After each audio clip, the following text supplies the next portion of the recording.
Hey everybody, how you doing? Mikey's back with us. Dip review. Yeah, it's a dip review. Yeah. Anyway, this is one. I have tried one version of it. Today I'm trying the pouched version, and that would be Cougar pouches, wintergreen. Um, Cougar wintergreen has grown on me. When I first tried it, I was just like, "Wow, this stuff is powerful." But the flavor is fantastic. Uh, since then, I've been dipping it on a fairly regular basis. It is a higher nicotine content. At least for me, it hits me pretty good. But the flavor is so darn good. I'm willing to tolerate higher nicotine content. It's just, yeah.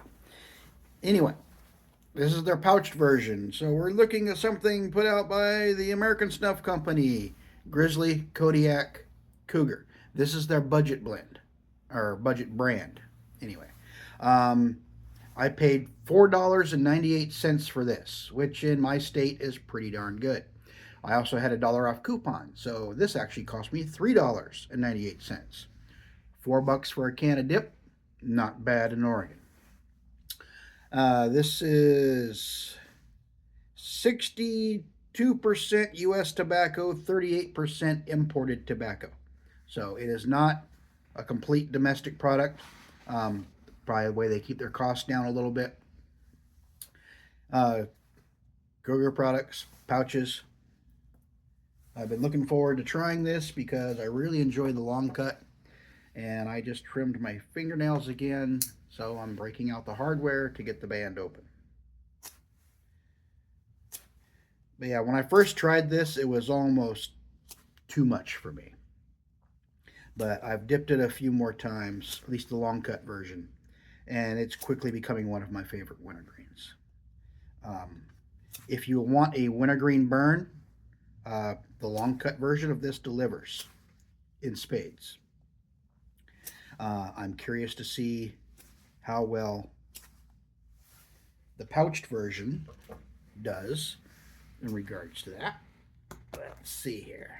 Crack it open. Woo, yeah. Nice strong wintergreen smell. Look at those babies. Wow. I'm hoping, well, I'm not hoping. I'm going to assume they use brown paper. Either that or these things are ridiculously moist. Look at that. There's not a tinge of white anywhere in these pouches. The wintergreen aroma is fantastic. Oh, wow. These things are moist. Yeah. Look at that. Look at them bad boys.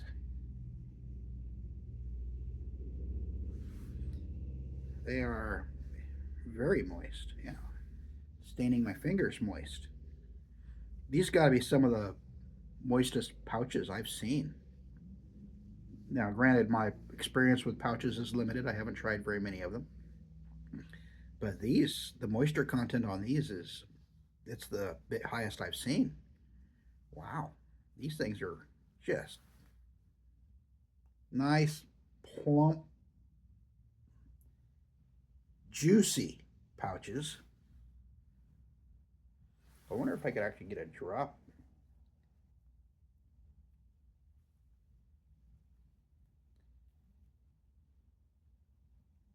I could almost get it to drip by squeezing it. Look at that. I got the end to glisten when I squeezed it. And there's moisture juice all over my fingertips.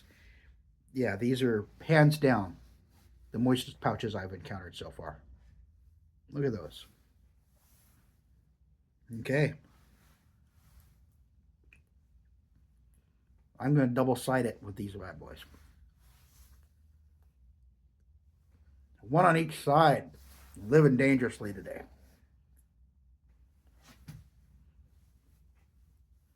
Wow. You don't have to wait for these things to juice up very much. That's for sure. Well done, Cougar.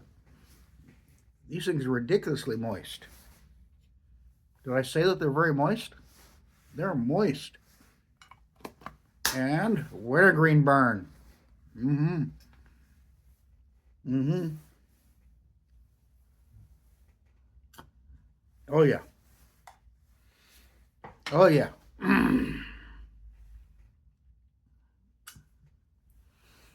If you like wintergreen burn, that nice tingly burny that wintergreen gives you,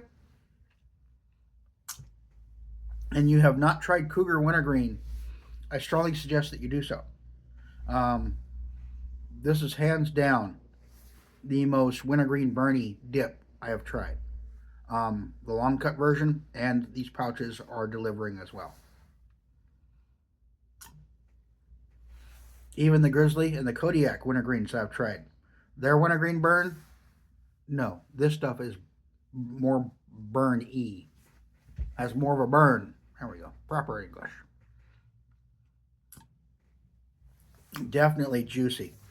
The moisture content on these pouches is phenomenal. You don't have to wait for them to juice up immediately.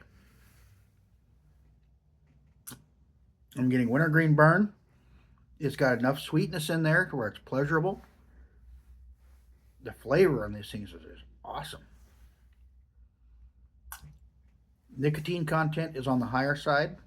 Um, yeah, when I've tried the long cut, that's the one thing that put me off when I first tried the long cut version. The nicotine content was up there, and I'm not used to higher nicotine dips yet. But the flavor on these things is so stinking good. I'm willing to put up with that. And these pouches are delivering. Yeah, right out of the gate. I don't have to worry at all about these things juicing up. They're right out of the gate. They're just going to work in my mouth.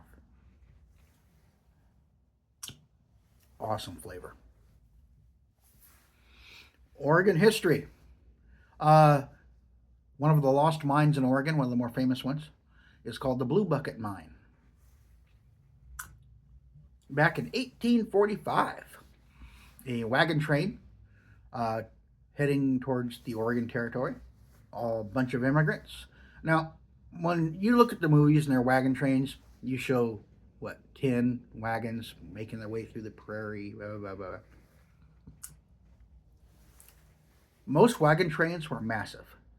Um, this one had some 200 wagons and over 800 people in this wagon train. That's how these groups move. Just hundreds of them, just heading towards Oregon. Most of them were immigrants seeking a better life. Conditions were hard. Not all of them survived.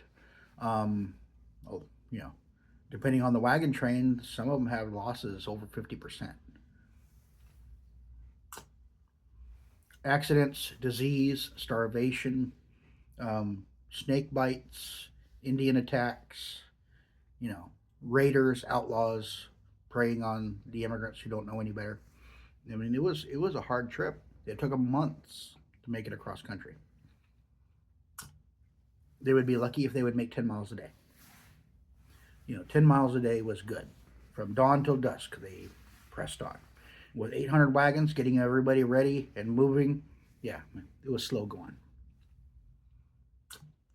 You gotta admire the tenacity and courage that those people had, seeking out a better life. They were risking their lives, to make a new life in the Oregon Territory. Anyway, Blue Bucket Mine, wagon train headed towards Oregon. They took the Meeks Cutoff. If you want to look at the Meeks Cutoff, James Meek was a mountain man, turned into a guide, guiding wagon trains, and he found a shortcut, supposedly, cutting through eastern Oregon and going to what is now the present-day city of Vail, and then cutting up to what is now the present-day city of the Dalles in central Oregon, north central Oregon, along the Columbia River. Anyway, this group took Meeks Cutoff. Meeks' nephew, Stephen, actually, no, I think it was Stephen Meeks who originally found Meeks Cutoff, and I think it was James Meeks was his nephew, or the other way around, I forget which. They took the Meeks Cutoff, and somewhere between the cities of what is now Vail and the Dalles, One day they stopped, made camp, and the legend has it. Accounts vary. Some say it was a group of boys, some say it was a group of boys and a girl, some say it was just a group of mixed kids, but it was a group of kids or teenagers. They went out to find water. And when they returned with their buckets of water, they had a blue bucket full of shiny rocks that they had found in the stream. Most people on the wagon train identified it as copper. They're immigrants. Most of them had never really seen raw gold before, so they could readily identify it. Legend has it is that one of the women in the wagon train kept one of the rocks, dumped the rest out, and they went upon their way. Now they call it blue bucket because, well, the bucket they had in it was blue. Wagon trains were divided into groups, and each group had a specific color for their tools. You had blue group, yellow group, orange, green, white, red, and so on. Main purpose of that was to make sure each group was responsible for their own tools and to prevent thieving. If someone in the red group lost their shovel and they stole the yellow group's shovel, well, they could easily identify it because it was painted, and that's why they did it. Each group was responsible for their own set of tools: buckets, shovels, picks, axes, what have you. And they colored the handles to readily identify which group they belonged to. But this is part of the blue group. And the kid brought back they brought back the water, and they brought back a bucket full of the shiny rocks. They dumped them out, not knowing what they were. A woman kept one of them. They continued on up to what is now present-day Dallas. And then they made their way along the Columbia into the Oregon Territory, into the Willamette Valley. It wasn't until a few years later where the gold rush finally hit. This was back in 1845. It was like 7 years, or 4 years before the California gold rush hit. Legend has it is that one of the immigrant families had moved down to San Francisco, and during the gold rush, gold was plentiful. People could readily identify it. It was all over the place. People would trade gold more than they would actual currency. That's just the way it was. Well, one of these women who had kept one of these rocks, she saw some raw gold. She said, "Oh, that reminds me of that stuff we found on the wagon train coming up." Went through her things, and she found the rock in the bottom of a drawer. And sure enough, it was a gold nugget. So, this was a few years later, hundreds of miles away from where they initially found it.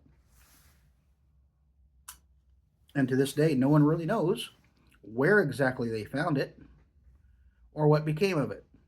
They call it the Lost Blue Bucket Mine. Somewhere out there is a stream or a dried up stream bed these days, who knows, that has gold in it. Now, nobody knows if it was found by another settler who settled the area or if it's still out there, because no one knows the exact location of the lost Blue Bucket Mine. You imagine bringing a bucket full of gold, and when they'd ask the kids, "Oh, where'd you get those rocks?" "Oh, we found them in the stream." "Oh, how many were there?" "Oh, we could have filled up a couple of buckets worth, and everything was in there." Modern day value, you're talking millions and millions of dollars worth of gold sitting in a stream bed, apparently. Now, some say that Meeks was a bit of a fool for using his cutoff. Some say it didn't save any time. Some say because it was harder, it's going through eastern Oregon. Water was tricky in those parts, especially if you were going in there, later in the season. But he insisted it was a shorter route. So somewhere between the city of what is now Vail and the Dalles, Oregon, heading up from pretty much central Oregon up to North Park, central Oregon, there's some lost gold. We don't know if it was found by ranchers later in the day who kept it quiet, or if it got covered by floods or a landslide, or if it's still out there. Nobody knows. But a group of kids filled a bucket of gold and they dumped it out. because rocks weren't very important to them. They wanted water, not rocks.